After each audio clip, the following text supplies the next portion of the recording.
ओम नमः शिवाय। हमारे चैनल पर आप सभी का स्वागत है। दोस्तों, आज हम शिव पुराण रुद्र संहिता तृतीय पार्वती खंड में जानेंगे पार्वती जी का नामकरण और विद्या अध्ययन।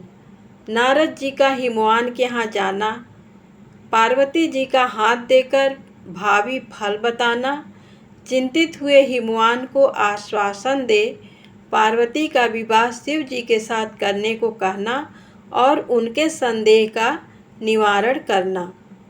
ब्रह्मा जी कहते हैं, नारद, मैना के सामने महातेजस्विनी कन्या होकर लौकिक गति का आश्रय ले वो रोने लगी।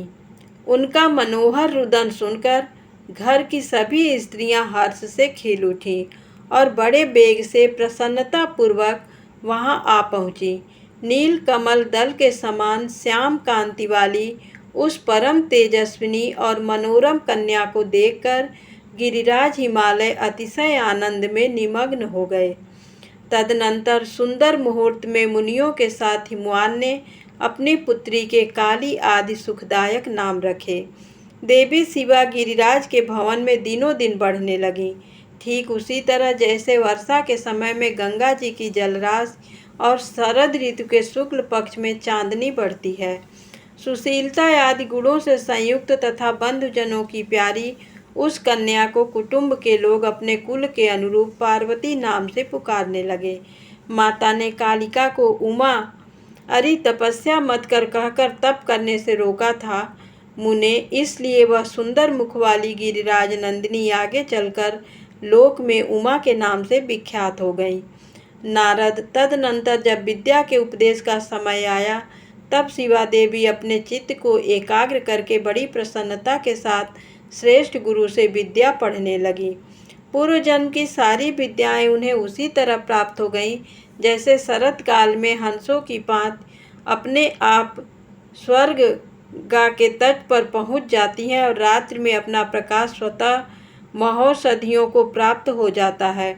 मुने, इस प्रकार मैंने शिवा की किसी एक लीला का ही वर्णन किया है, अब अन्य लीला का वर्णन करूँगा, सुनो। एक समय की बात है, तुम भगवान शिव की प्रेरणा से प्रसन्नतापूर्वक हिमाचल के घर गए। मुने, तुम शिव तत्व के ज्ञाता और उनकी लीला के जानकारों में श्रेष्ठ हो। नारद, गिरिराज हिमालय ने तुम्हें घर पर आया देख प्रणाम करके तुम्हारी पूजा की और अपनी पुत्री को बुलाकर उससे तुम्हारे चरणों में प्रणाम करवाया। मुनीश्वर, फिर स्वयं ही तुम्हें नमस्कार करके हिमाचल ने अपने सौभाग्य की सराहना की और अत्यंत मस्तक झुका हाथ जोड़कर तुमसे कहा। हिमालय बोले, हे मुने नारद, हे ब्रह्मपुत्रों में श्रेष्ठ ज्ञानवान प्रभो, आप सर्वज्ञ हैं और कृपा पूर्वक दूसरों के उपकार में लगे रहते हैं। मेरी पुत्री की जन्म कुंडली में जो गुण दोष हो उसे बताइए। मेरी बेटी किसकी सौभाग्यवती प्रिय पत्नी होगी। ब्रह्मा जी कहते हैं, मुनिश्रेष्ठ, तुम बातचीत में कुशल और कौतुकी तो हो ही। गिरिराज हिमालय के ऐसा कहने पर तुमने कालिका का हाथ देखा और उसके संपूर्ण अंगों पर विशेष रूप से दृष्टिपात करके हिमालय से इस प्रकार कहना आरंभ किया। नारद बोले, शैलराज और मैना, आपकी ये पुत्री चंद्रमा की आदिकला के समान बड़ी है। समस्त शुभ लक्षण इसके अंगों की शोभा बढ़ाते हैं। ये अपने पति के लिए अत्यंत सुखदायिनी होगी और माता पिता की भी कीर्ति बढ़ाएगी। संसार की समस्त नारियों में ये परम साध्वी और स्वजनों को सदा महान आनंद देने वाली होगी। गिरिराज, तुम्हारी पुत्री के हाथ में सब उत्तम लक्षण ही विद्यमान हैं, केवल एक रेखा विलक्षण है। उसका यथार्थ फल सुनो। इसे ऐसा पति प्राप्त होगा जो योगी, नंग धड़ंग रहने वाला, निर्गुण और निष्काम होगा। उसके न माँ होगी न बाप, उसे मान सम्मान का भी कोई ख्याल नहीं रहेगा और वह सदा मंगल वेश धारण करेगा।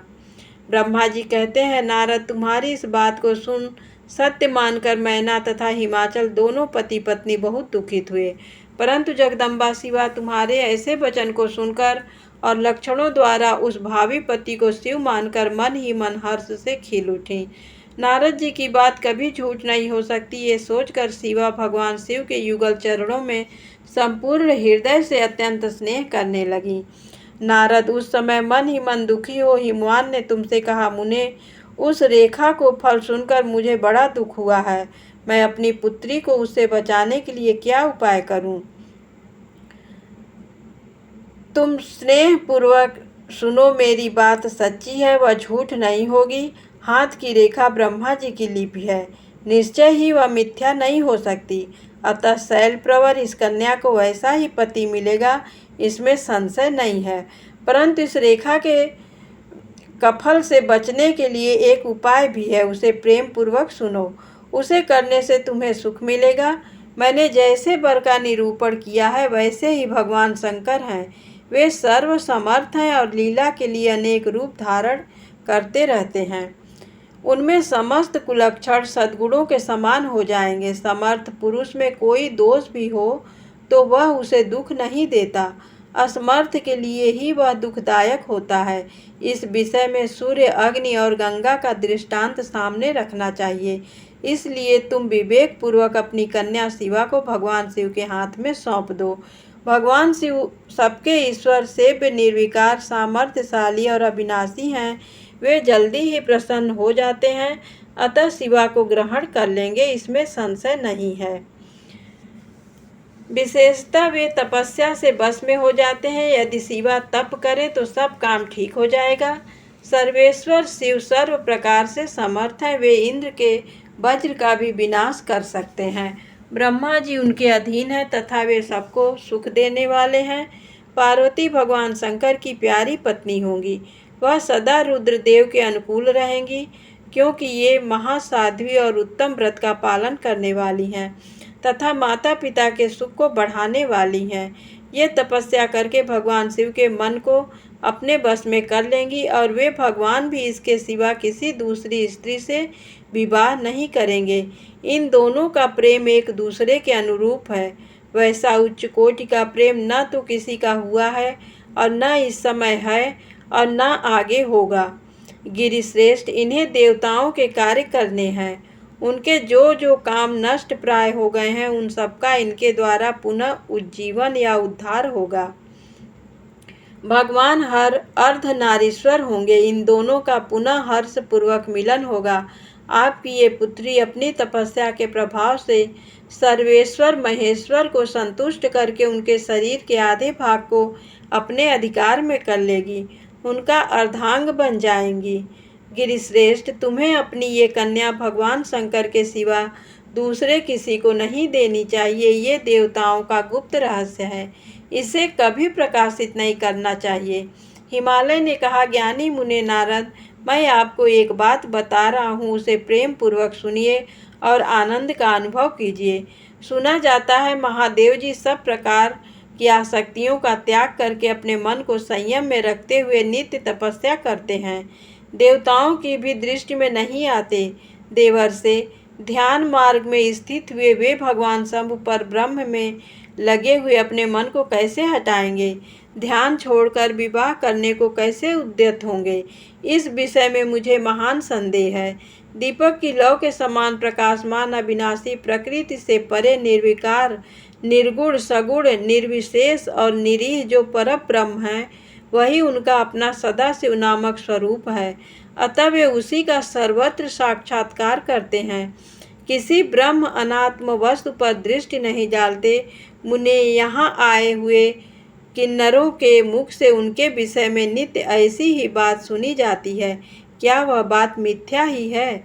विशेषतः यह बात भी सुनने में आती है कि भगवान हर ने पूर्व काल में सती के समक्ष एक प्रतिज्ञा की थी।